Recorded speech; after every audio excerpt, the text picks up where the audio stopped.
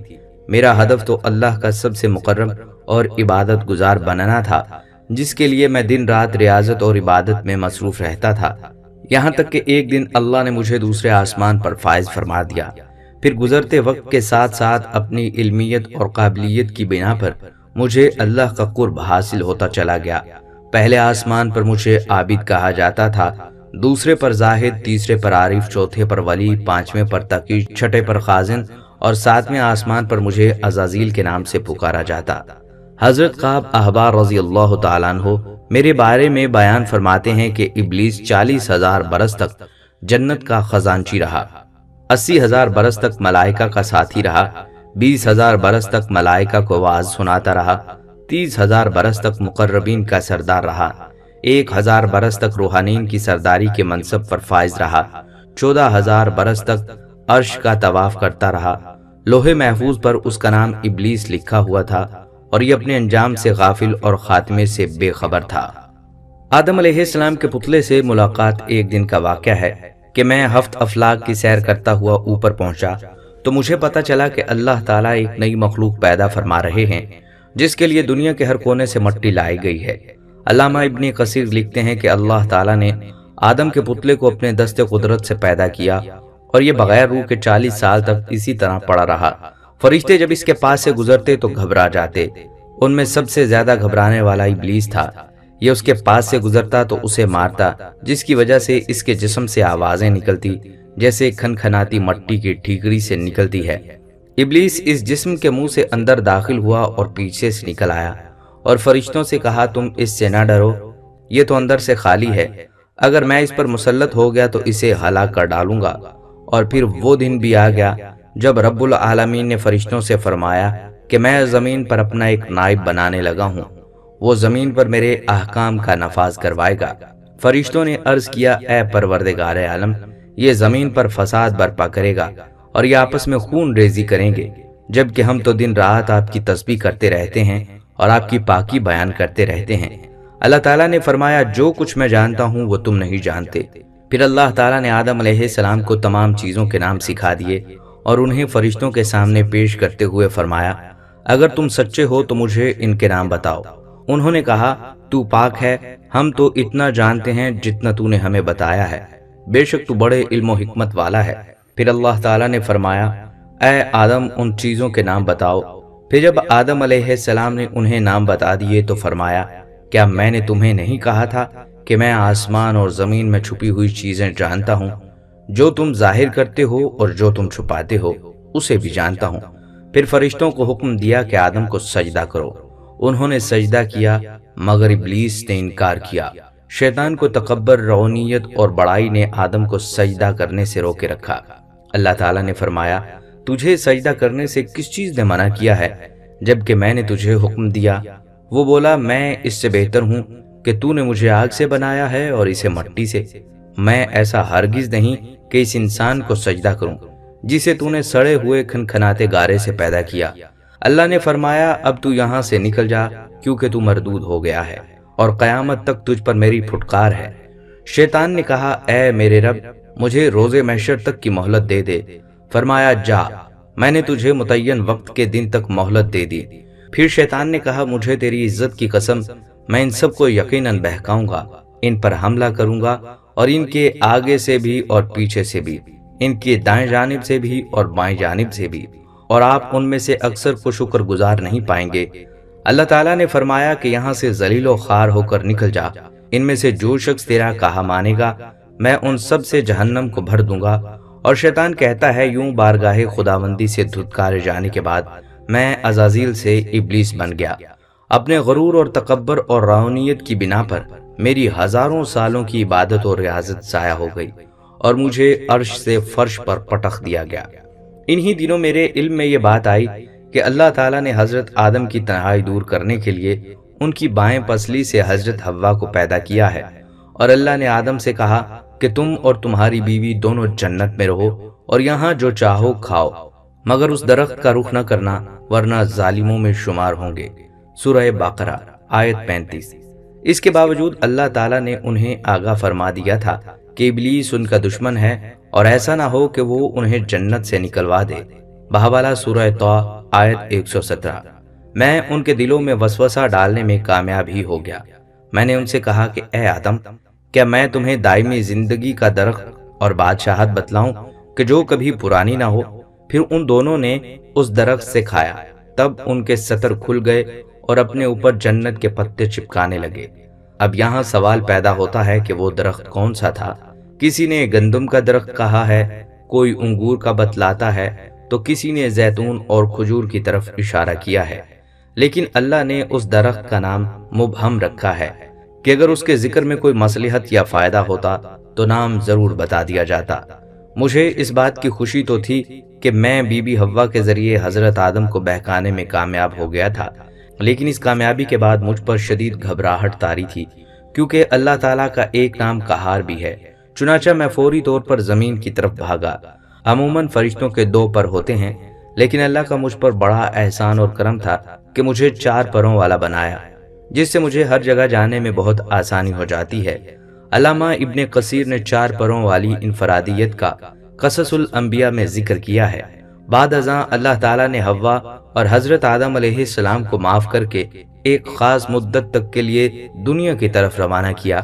اللہ تعالیٰ نے میرے جنت سے نکالے جانے اور آدم کے اس قصے کو قرآن کریم کی 7 سورتوں، سورۃ البقرہ، سورۃ الاعراف، سورۃ الحجر، سورۃ البنی اسرائیل، سورۃ القحف، سورہ طٰ اور سورہ صاد میں تفصیل سے بیان فرمایا ہے۔ میری اس پہلی کامیابی نے مجھے ابلیس سے شیطان بنا دیا۔ دنیا میں آدم اور حوا کے ملاپ کے بعد اللہ نے انہیں اولاد کثیر سے نوازا۔ ایک جوڑا صبح پیدا ہوتا اور ایک شام کو۔ صبح والے جوڑے سے شام والے جوڑے کی شادی کر دی جاتی۔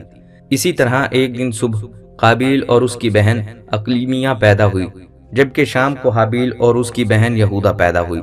قانون قدرت کے مطابق قابیل کی شادی یہودا سے اور حابیل کی شادی اقلیمیہ سے ہونی تھی۔ اقلیمیہ نہایت خوبصورت، حسین، جمیل تھی، جبکہ یہودا بد شکل۔ قابیل نے یہودا سے شادی کرنے سے انکار کر دیا، وہ اپنی بہن سے شادی کرنا چاہتا تھا۔ حضرت آدم نے دونوں بیٹوں سے کہا کہ تم دونوں اللہ کی راہ میں قربانی دو، جس کی قربانی قبول ہو جائے گی اس کے ساتھ اقلیمیہ کی شادی کر دی جائے گی۔ چونکہ حابیل حق پر تھا، لہٰذا اس کی قربانی قبول کر لی گئی۔ یہی وہ لمحہ تھا جب میں ناک کے ذریعے قابیل کے جسم میں داخل ہوا اور اس کے دماغ پر قبضہ کر کے اس کی سوچنے سمجھنے کی صلاحیتوں پر حاوی ہو گیا۔ میں نے قابیل کو مشورہ دیا کہ تو اگر اس لڑکی کو چاہتا ہے تو حابیل کو قتل کر دے۔ پہلے وہ ہچکچایا، لیکن جب میں نے اس کی ہمت بڑھائی، لالچ، حسد اور انتقام کے جذبات پیدا کیے تو وہ راضی ہو گیا۔ پھر ایک دن اس نے حابیل کو قتل کر ڈالا۔ اس واقعے کی تفصیل سورۃ المائدہ میں موجود ہے۔ بعد ازاں قابیل اپنے والد کے خوف سے یمن بھاگ گیا، تاہم مجھ جیسا شیطانی ہتھ کنڈوں کا موجد اس کے ساتھ تھا۔ میں نے پہلے اسے عیش و عشرت پر لگایا، اس کی بہت سی شادیاں کروائی، کیونکہ اپنے کام کو منظم طریقے سے آگے بڑھانے کے لیے مجھے ایک مضبوط ٹیم کی ضرورت تھی۔ میں آگ سے پیدا ہوا، لہٰذا میں نے اسے آتش پرست بنا دیا۔ اللہ تعالیٰ نے مجھے مکمل چھوٹ دے رکھی تھی۔ جب اس کی نسل تیزی سے بڑھنے لگی تو میں نے اسے پتھر کے بت بنانے کا طریقہ سکھایا۔ اب کچھ آتش پرست بن گئے اور کچھ بتوں کو پوجنے لگے۔ ناظرین، جب شیطان مردود کو اللہ تعالیٰ نے جنت سے نکال دیا تو اس نے اللہ تعالیٰ سے قیامت تک کے لیے مہلت مانگی کہ قیامت سے پہلے تک مجھے موت نہ آئے، لیکن اللہ تعالیٰ نے اسے مقررہ وقت تک، یعنی ایک خاص وقت تک مہلت دی، جسے قرآن مجید میں یوں بیان کیا گیا ہے۔ اس نے کہا، اے پروردگار، لوگوں کی زندہ کیے جانے تک مجھے مہلت دے۔ فرمایا، تجھے مہلت دی جاتی ہے وقت معلوم کے لیے۔ مفسرین کے مطابق وقت معلوم وہ وقت ہوگا جب حضرت اسرافیل علیہ السلام پہلی دفعہ سور پھونکیں گے۔ اسلامی کتب میں آتا ہے کہ قیامت کی نشانیاں جب پوری ہوں گی تو مومنین کی بغلوں کے نیچے سے ایک خوشبودار ہوا گزرے گی، جس سے تمام ایمان والے وفات پا جائیں گے اور پھر اس کے بعد 40 سال کا زمانہ گزرے گا جس میں کوئی بچہ پیدا نہ ہوگا، یعنی ہر انسان کی عمر کم سے کم 40 سال ہوگی۔ چونکہ سب مسلمان مر چکے ہوں گے اس لیے زمین پر کفار اور مشرک رہ جائیں گے۔ اسلام کی معروف کتاب تفسیر در منشور میں صفحہ نمبر 70 پر لکھا ہے کہ جب مومنین کی وفات کو 40 سال گزر چکے ہوں گے تو پھر حضرت اسرافیل علیہ السلام پہلی دفعہ سور پھونکیں گے۔ شروع میں اس کی آواز نہایت کم ہوگی کہ لوگ کان لگا کر سنیں گے، پھر یہ بڑھتی اس قدر تیز ہو جائے گی کہ لوگوں کے کانوں کے پردے پھٹ جائیں گے، ان کے نتنوں سے پیپ بہنا شروع ہو جائے گی اور لوگ مر جائیں گے۔ انسان، جنات، فرشتے، یہاں تک کہ سب کو موت آ جائے گی۔ اس کے ٹھیک 40 سال بعد حضرت اسرافیل علیہ السلام دوسرا سور پھونکیں گے اور تمام مردے زندہ ہو جائیں گے اور قیامت قائم ہوگی اور میزان لگے گا۔ پہلی مرتبہ سور پھونکنے اور دوسری مرتبہ سور پھونکنے کے درمیان 40 سال کا عرصہ ہوگا اور ابلیس 40 سال تک مردہ رہے گا۔ ناظرین، کیا آپ جانتے ہیں کہ ابلیس کو موت کیسے آئے گی اور شیطان 40 سال مردہ حالت میں کہاں گزارے گا؟ اس سلسلے میں حضرت قعب بن احبار رضی اللہ تعالیٰ عنہ کی ایک مشہور روایت ہے۔ حضرت قعب بن احبار رضی اللہ تعالیٰ عنہ فرماتے ہیں کہ جب ابو البشر یعنی حضرت آدم علیہ السلام کی وفات کا وقت آیا تو وہ پریشان ہو گئے اور اللہ پاک سے عرض گزار ہوئے، اے اللہ، میری موت سے میرا ازلی دشمن بہت خوش ہوگا کیونکہ میں مرنے والا ہوں اور وہ قیامت تک زندہ رہے گا۔ اسی وقت ملک الموت حضرت اسرائیل علیہ السلام حضرت آدم علیہ السلام کی خدمت میں حاضر ہوئے اور فرمایا، اے ابو الآدم، آپ وفات کے بعد جنت میں رہیں گے، جبکہ ابلیس قیامت تک دنیا میں رہے گا اور پھر قیامت سے 40 سال پہلے اس کو ایسی موت آئے گی کہ وہ پوری دنیا کے انسانوں جتنی موت کی تکلیف برداشت کرے گا اور پھر جہنم ہی اس کا واحد ٹھکانہ ہوگا۔ حضرت قعب رضی اللہ تعالیٰ عنہ مزید فرماتے ہیں کہ حضرت آدم علیہ السلام ملک الموت سے فرمانے لگے کہ مجھے ابلیس کی موت کا منظر بیان کرو، تو ملک الموت نے ابلیس کی موت کا حال بیان کرنا شروع کیا۔ وہ اتنی دردناک تھی کہ حضرت آدم علیہ السلام اپنے آنسوؤں پر قابو نہ رکھ سکے۔ لوگ حضرت قعب رضی اللہ تعالیٰ عنہ سے کہنے لگے کہ ہمیں بھی ابلیس کی موت کا کچھ حال بیان فرمائیں۔ لوگوں کی بیجا فرمائشوں پر حضرت قعب رضی اللہ تعالیٰ عنہ ابلیس کی موت کا جو منظر بیان کرتے ہیں وہ کچھ یوں ہے کہ اللہ تعالیٰ ملک الموت سے فرمائیں گے کہ میری غیظ و غضب اور غصے کا لباس پہن کر جاؤ اور ابلیس کی روح قبض کرو اور ابلیس سے تمام انسانوں اور جنوں سے زیادہ سختی کرنا۔ جب ملک الموت غضب اور غصے سے بھر کر بہت سے فرشتوں کے ساتھ ابلیس کی روح قبض کرنے آئیں گے تو جو بھی آسمان اور زمین سے ان کو دیکھے گا وہ فوراً ہی مر جائے گا۔ جب ملک الموت ابلیس کے پاس پہنچیں گے تو وہ دھاڑیں مار مار کر روئے گا۔ پھر شیطان کو موت کی تکلیف دی جائے گی جو ساری مخلوق کی موت کی تکلیف سے زیادہ ہوگی۔ ناظرین، اس کے بعد ابلیس گھبرا کر مشرق کی طرف بھاگے گا تو کبھی مغرب کی جانب، لیکن ہر جانب اسے اپنے سامنے ملک الموت نظر آئے گا۔ سمندر میں چھپنے جائے گا لیکن سمندر اسے جگہ نہیں دے گا۔ شیطان آسمان کی طرف بھاگے گا تو وہاں مقرر فرشتے اس کو آگ کے کوڑے ماریں گے، جس کے بعد شیطان حضرت آدم علیہ السلام کی قبر پر جائے گا اور حضرت آدم علیہ السلام کی قبر کے پاس کھڑا ہو کر کہے گا، اے آدم، تمہاری وجہ سے میں ملعون و مردود بنا، کاش کہ تم پیدا ہی نہ ہوتے۔ پھر ملک الموت سے کہے گا کہ کتنی سختی اور تکلیف کے ساتھ میری جان نکالو گے، تو ملک الموت فرمائیں گے کہ جتنے لوگ جہنم میں ہیں ان سب کی موت سے کہیں زیادہ تکلیف اور سختی کے ساتھ۔ یہ سن کر ابلیس تڑپنے لگے گا اور چیختا چلاتا ادھر ادھر بھاگے گا اور اسی جگہ پہنچ جائے گا جہاں سے اس نے جنت سے نکلنے کے بعد پہلا قدم رکھا تھا۔ وہ جگہ آگ کے انگارے کی طرح سرخ ہوگی، زمین چنگاری کی طرح ہو جائے گی۔ یہاں زبانیاں نامی فرشتوں کی جماعت شیطان کو گھیر لے گی اور یہ فرشتے شیطان کو زنبوروں اور آروں سے چیریں گے، اور جب تک اللہ پاک چاہے گا اس وقت تک ابلیس حالت نزع اور موت کے غصے کا شکار رہے گا، اور وہاں جہنم کی سنڈاسیاں لگی ہوں گی۔ ان سنڈاسیوں سے تڑپا تڑپا کر جان نکالی جائے گی۔ آدم علیہ السلام اور حضرت حوا علیہ السلام سے کہا جائے گا کہ ذرا اپنے دشمن کو تو دیکھو کس طرح ذلت کے ساتھ مر رہا ہے۔ وہ دیکھ کر کہیں گے کہ یا اللہ، تو نے ہم پر اپنی نعمت مکمل فرما دی۔ انہی جہنمی گڑھوں میں ابلیس 40 سال تک مردہ رہے گا اور یہی اس کی خبر ہوگی۔ پھر 40 سال بعد دوبارہ حضرت اسرافیل علیہ السلام سور پھونکیں گے تو تمام مردہ زندے ہو جائیں گے اور حساب و کتاب کا عمل شروع ہو جائے گا۔